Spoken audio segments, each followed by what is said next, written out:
Hello, BookTube. Months and months ago, Matthew at Mayberry Book Club created an odd video where he asked, has Steve read these books? He looked at the books on his shelves and thought, has Steve read all of these? He reads a freakish amount, and he has for a freakishly long time. Is there a chance that he's read all of my books?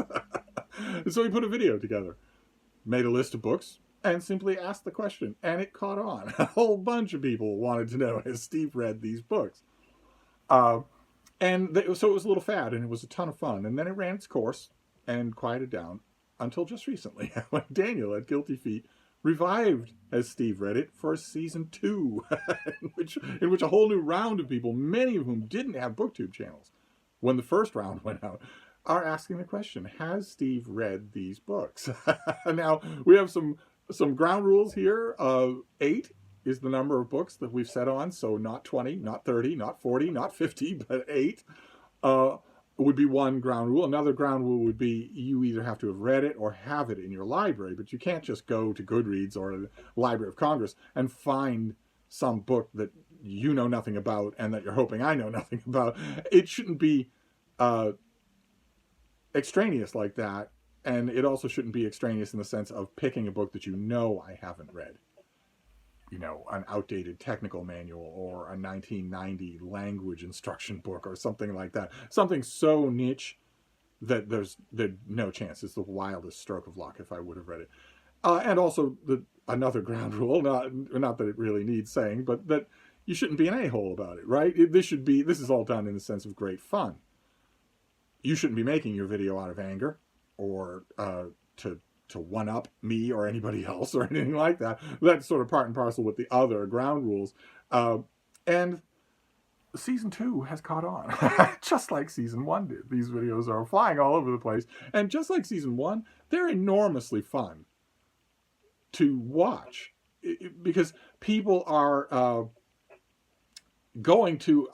somebody last year, not last year, but in the first season of Has Steve Read It, somebody made the point, it might have been Hannah at Hannah's Books, made the point that one of the interesting things about this is that it's making people go to the fringes of their libraries, the books that they don't hold up on BookTube. It's making them bring those off that bottom shelf and hold it up and say, I wonder if he's ever read this. And it's, in a way, it's a kind of way of saying, I wonder if anyone's ever read this. Have any of you read this? It's starting all sorts of great conversations. And as I mentioned in the last video, it's adding books to my TBR, which is an added benefit for me. So this second season is continuing apace. I was going to stop this weekend, just let things accumulate until Monday, but they're so much fun, I thought I would do another one. And now we're up to Bill Ruttenberg at the Ruttenberg Library, who has fired off a shot from the cornfields of Iowa. He has listed his books, and I thought we'd go through them and see how he does, keeping in mind the rather estimable stats that he has to go with, which is 2 people have 2 beans, 2 books out of 8 that I have not read, and 1 person has only 1 bean. We have someone at 1 bean. Now, so far, we have no one over 2 beans, and we have no one at 0 beans. But we're still puttering along in the lower levels of how this thing can go. So we're going to see if Bill Ruttenberg does any better. Does he score 2 beans or higher? Let's see. His first pick is On the Brink of Civil War by John Waugh. And it's about the Compromise of 1850. And I haven't read it.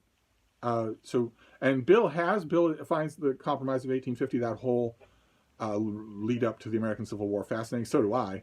But I haven't read this book, and I'm glad that Bill has, because let's keep in mind, he's teaching the future presidential candidates in his classes every week. So it's good that he's read a lot on this subject. It's a fascinating subject. Get your blood boiling. Absolutely get your blood boiling, at least mine. But this is one that I haven't read. So Bill is off to a very strong start. He is already at 1 bean. So let's move on, shall we? The next one, I admit, looks like another bean. On the surface, it looks like another bean because it's a baseball book. And although I'm a big fan of letting portly senior citizens sort of stroll around on the grass for a few hours and paying them multiple millions of dollars per game to do that, as long as they don't, do anything extravagant like work up a sweat. Although I'm a big fan of giving senior citizens exercise like that, it's not my favorite sport. but nevertheless, This next one is not Another Bean. It's Clemente by David Moranis. And I wonder if there's any of you out there who can guess why I have read this book. I am not interested in Roberto Clemente at all. I'm not interested in a blow-by-blow description of the various games that he showed up at. Not in the slightest. The reason I read this, some of you will know already, is because of the author. David Moranis is a historian, and he wrote a book called They Marched into Sunlight that is incredible. It's an amazing, amazing book. Can't recommend it strongly enough. Can't say that about Clemente. Clemente I can recommend probably for a baseball fan. Probably a baseball fan would like it a ton more than I did. But I don't know that a general reader would like it at all. I read it mainly because when I read a book like They Marched into Sunlight, I then want to read everything by the author. Just to find out, did I read a fluke or what? So although the book in question is Clemente, the book I'm recommending is They Marched into Sunlight. Then the next one is a long shot on Bill's part. Because in these Has Steve Read It videos, there are yeses and there are beans, there are no's. But there are also face palms, where the person suggests a book, and my only reaction is, how could you possibly have thought that I hadn't read this book? But this is not quite that. Almost, but not quite. And for the same reason as Clemente. The next book is Lincoln and Douglas, The Debates That Defined America. And it's by Alan Guelzo. And the reason why it bears a similarity with Clemente is because Alan Guelzo wrote a book, a study of the Battle of Gettysburg, that is amazingly good. Just a perfect parallel with They Marched into Sunlight, where I read it and just wanted to read everything this author has written. I don't find the Lincoln-Douglas debates as fascinating as other people tend to do, and they most certainly did not define America. I know that's just subtitle hyperbole. I know that authors and publishers like to go for that sort of thing, but good Lord. But anyway, one way or another, I did read the book, and I read it. The thought that I have in mind looking back on it is now wondering, was the Gettysburg book a fluke? The Gettysburg book is 10 times better than this book. And I'm wondering why that would be. Why would that be? Is it just a fluke, or can any author can have a bad day? So one way or another, it's a yes. Then we'll move on to a book that, again, you would think I absolutely have not read, and yet I've not only read this book, but I had the exact same reaction Bill Ruttenberg did. It's called One Shot at Forever, and it's by Chris Ballard. And it's the story of a very atypical guy who starts to coach a small town team. And he has dreams, but he has very unconventional coaching methods. I am amazed that this book has not been adapted into a movie. Just amazed. Matthew McConaughey, in the lead role, could win an Oscar easily for One Shot at Forever, the movie. But one way or another, I think in his video, Bill mentioned that he's read this book a couple of times. If you read it, you will see why. Oh my, did I love this book. Oh my.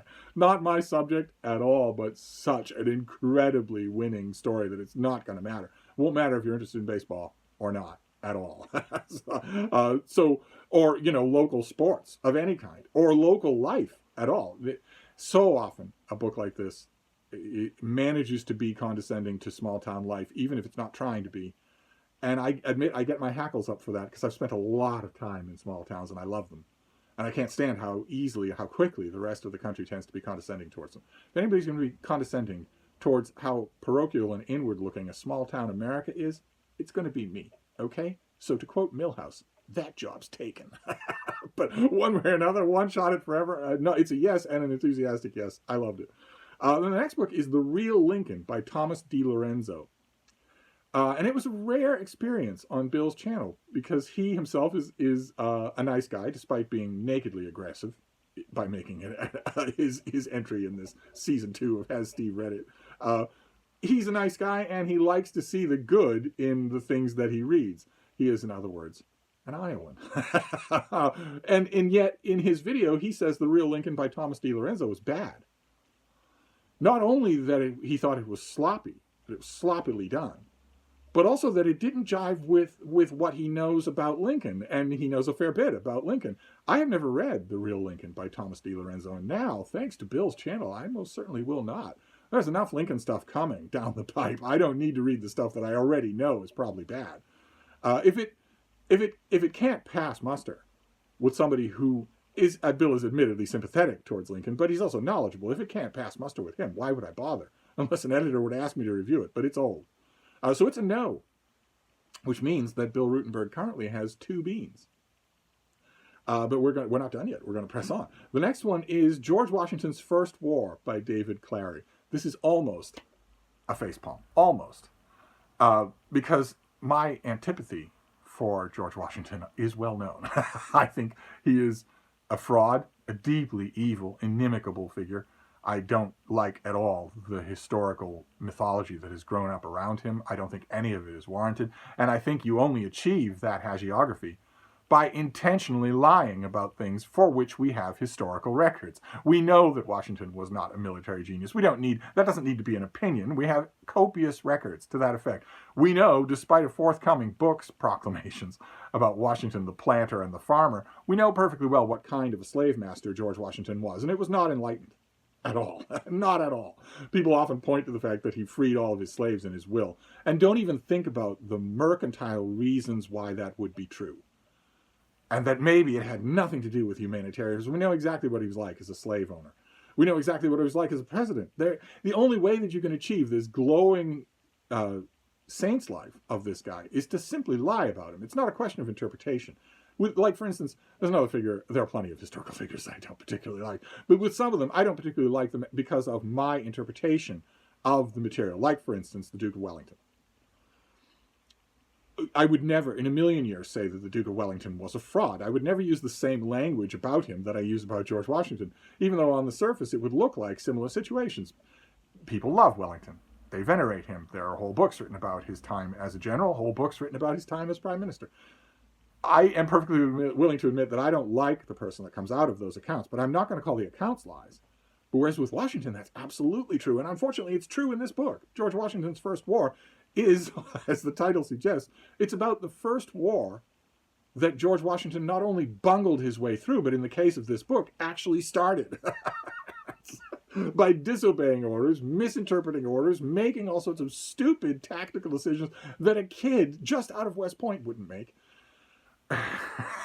where you can look at a situation like Fort Necessity or the French and Indian War, you can look at a Washington situation and literally say, anyone present would have made a better decision than this guy did. Anyone would have. It's not his second in command. Put his second in command. It's that anyone would have. The muleteer who's guarding the baggage train would have made a better choice than to build a fort in a gully in the rain. One way or another. I have read this book. It is, as so many Washington books are, worthless. Let's just move on here. The next book is something of a classic. It's 12 Years a Slave by Solomon Northup. And it's, yes, of course, it's an important book, a reality that Solomon Northup was not the only person to experience, a free black man who was just dragooned into slavery and lived that way with the utter hopelessness of being someone's property, someone they can do anything they want to at any time. You're not a person, you're property. It's harrowing, and I think in his video, Bill praises the movie. There's a now famous movie that was made out of 12 Years a Slave. It's terrifically good. Terrifically good. I could, if I put on my film critic hat instead of my book critic hat, there are a couple of things I could quibble with about it, but it is tremendously effective. So I second that. This is just a virtual love fest here between me and Bill Ruttenberg.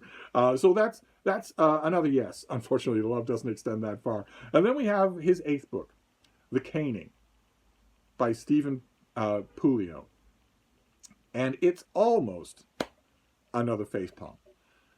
Because the caning is about a famous and infamous, just embarrassing incident that happened on the floor of the U.S. Congress, in which one member beat another member unconscious and would have beat that member to death if he hadn't just assisted. His Confederate, I use the term in its dictionary definition, his Confederate actually held a gun on other congresspeople who would have intervened to let this beating continue. And the reason why this is almost a facepalm is because the guy who took the beating was from Boston, and I used to walk by his house every day, and I know everything there is to know about him, and I made a long video about the incident. It's Charles Sumner, and I got a copy of a book about Charles Sumner at the Brattle Bookshop here in Boston, and it was in terrible shape. So I made one of my book repair videos about repairing the book and about Charles Sumner, and told the whole story of the caning considerably better than Stephen Puleo does, I might add. If I remember, I'll leave a link to that video down below. So this is a yes. And if you look at that tally, you might say, well, this was rough, but it wasn't fatal. Because although there are 2 people who have 2 beans only, there is one person who has only 1 bean. So at least Bill Ruttenberg isn't that. At least he has 2 beans. At least he isn't only 1 bean. But that's not true. Because Bill Ruttenberg took it upon himself to add an extra book.